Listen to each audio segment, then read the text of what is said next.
शतरुद्र संहिता शिव के सदजात वामदेव, तत्पुरुष, अघोर और ईशान नामक 5 अवतारों का वर्णन। जो परम आनंदमय हैं, जिनकी लीलाएं अनंत है, जो ईश्वरों के भी ईश्वर, सर्वव्यापक, महान, गौरी के प्रियतम तथा स्वामी कार्तिकेय और विघ्नराज गणेश को उत्पन्न करने वाले हैं, उन आदिदेव शंकर की मैं वंदना करता हूँ। शौनक जी कहते हैं, महाभागसूत जी, आप तो पुराणकर्ता व्यास जी के शिष्य तथा ज्ञान और दया की निधि हैं। अतः अब आप शंभु के उन अवतारों का वर्णन कीजिए जिनके द्वारा उन्होंने सत्पुरुषों का कल्याण किया है। सूत जी बोले, शौनक जी, आप तो मननशील व्यक्ति हैं, अतः अब मैं आपसे शिव जी के उन अवतारों का वर्णन करता हूँ। आप अपनी इंद्रियों को वश में करके सद्भक्ति पूर्वक मन लगाकर श्रवण कीजिए।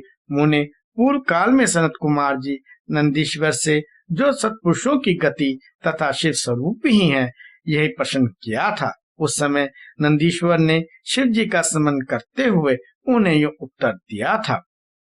नंदीश्वर ने कहा, मुने, यूं तो सर्वव्यापी सर्वेश्वर शिव के कल्पांतरों में असंख्य अवतार हुए हैं, तथापि इस समय मैं अपनी बुद्धि के अनुसार उनमें से कुछ का वर्णन करता हूँ। 19वां कल्प जो श्वेत लोहित नाम से विख्यात है, उसमें शिव जी का सद्योजात नामक अवतार हुआ था। यह उनका प्रथम अवतार कहलाता है। इस कल्प में जब ब्रह्मा परब्रह्म का ध्यान कर रहे थे, उसी समय एक श्वेत और लोहित वर्ण वाला शिखाधारी कुमार उत्पन्न हुआ। उसे देखकर ब्रह्मा ने मन ही मन विचार किया। जब उन्हें यह ज्ञात हो गया कि यह पुरुष ब्रह्म रूपी परमेश्वर है, तब उन्होंने अंजलि बांधकर उसकी वंदना की। फिर जब भुवनेश्वर ब्रह्मा को पता लग गया कि यह सद्योजात कुमार शिव ही हैं, तब उन्हें महान हर्ष हुआ।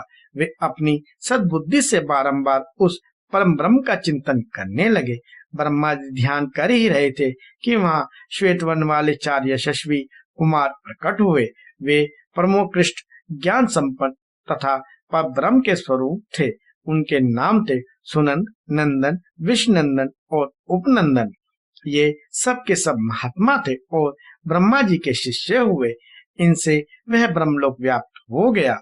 तदंतर सद्योजात स्वरूप से प्रकट हुए परमेश्वर शिव ने परम प्रसन्न होकर ब्रह्मा जी को ज्ञान तथा सृष्टि रचना की शक्ति प्रदान करी। यह सद्योजात नामक पहला अवतार हुआ।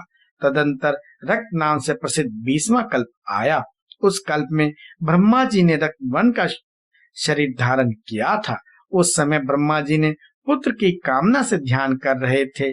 उसी समय उनसे एक पुत्र प्रकट हुआ। उसके शरीर पर लाल रंग की माला और लाल रंग की वस्त्र शोभा पा रहे थे। उसके नेत्र भी लाल थे और वह आभूषण भी लाल रंग का ही धारण किए हुए था। उस महान आत्मबल से संपन्न कुमार को देखकर ब्रह्मा जी ध्यानस्थ हो गए।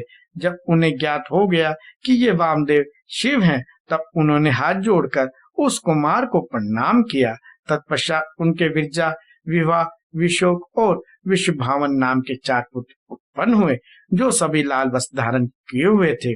तब वामदेव रूपधारी परमेश्वर शंभु ने परम प्रसन्न होकर ब्रह्मा जी को ज्ञान तथा सृष्टि रचना की शक्ति प्रदान करी। यह वामदेव नामक दूसरा अवतार हुआ। इसके बाद 21वां कल्प आया, जो पीतवासा नाम से कहा जाता है। उस कल्प में महाभाग ब्रह्मा पीतवस्त्रधारी हुए। जब वे पुत्र की कामना से ध्यान कर रहे थे, उस समय उनसे एक महातेजस्वी कुमार उत्पन्न हुआ।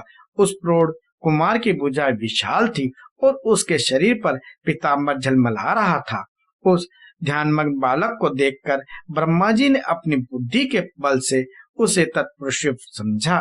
तब उन्होंने ध्यान युक्त चित्त से संपूर्ण लोकों द्वारा नमस्कृत महादेवी शंकरी गायत्री तत्पुरुषाय विद्यामय महादेवाय धीमहि का जप करके उन्हें नमस्कार किया। इससे महादेव जी प्रसन्न हो गए। तत्पश्चात उनके पाश भाग से पीत वस्त्रधारी दिव्य कुमार प्रकट हुए। वे सब के सब योग मार्ग के प्रवर्तक हुए। यह तत्पुरुष नामक तीसरा अवतार हुआ। तत्पश्चात स्वयंभू ब्रह्मा के उस पीतवन नामक कल्प के बीत जाने पर पुनः दूसरा कल्प प्रवृत्त हुआ। उसका नाम शिव था। जब एकांत की दशा में एक सहस्त्र दिव्य वर्ष व्यतीत हो गए। तब ब्रह्मा जी प्रजाओं की सृष्टि करने की इच्छा से दुखी हो विचार करने लगे। उस समय उन महातेजस्वी ब्रह्मा के समक्ष एक कुमार उत्पन्न हुआ। उस महापराक्रमी बालक के शरीर का रंग काला था। वह अपने तेज से उद्दीप्त हो रहा था तथा काला वस्त्र, काली पगड़ी और काला यज्ञोपवीत धारण किए हुए था। उसका मुकुट भी काला था और स्नान के पश्चात अनुलेपन चंदन भी काले रंग का ही था। उन भयंकर पराक्रमी महामनस्वी देव देवेश्वर अलौकिक कृष्ण पिंगल वन वाले अघोर को देखकर ब्रह्मा जी ने उनकी वंदना की। तत्पश्चात ब्रह्मा जी उन भगवत्सल अविनाशी अघोर को ब्रह्म रूप समझकर इष्ट वचनों द्वारा उनकी स्तुति करने लगे।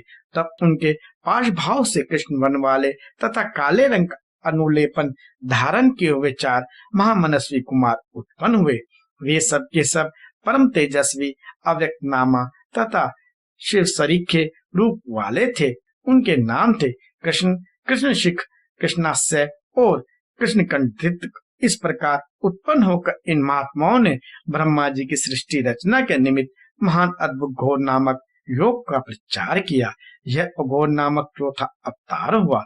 मुनीश्वरों तदंतर ब्रह्मा का दूसरा कल्प आरंभ हुआ। वह परम अद्भुत था और विश्व रूप नाम से विख्यात था।